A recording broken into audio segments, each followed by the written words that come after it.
Hi everyone, in this video, we show you how to show what you are playing on Discord, display game activity. First of all, open up the web browser on the PC. After that, make a search here for discord.com. And then it will take you to the Discord official website. And from here, click to log in to your Discord account.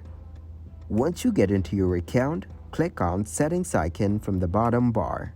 Then, from the settings, click on the Activity Privacy option from the dashboard. Now, from Activity Privacy, turn on the Display Current Activity as a status message. Also, make sure to turn on the Show Your Activity status by default when joining large servers. And turn on all the options from Activity Privacy. So that is exactly how you can show what you are playing on Discord, display game activity. Thanks everybody for watching. Make sure to like this video and subscribe to the channel for more tutorials. Goodbye.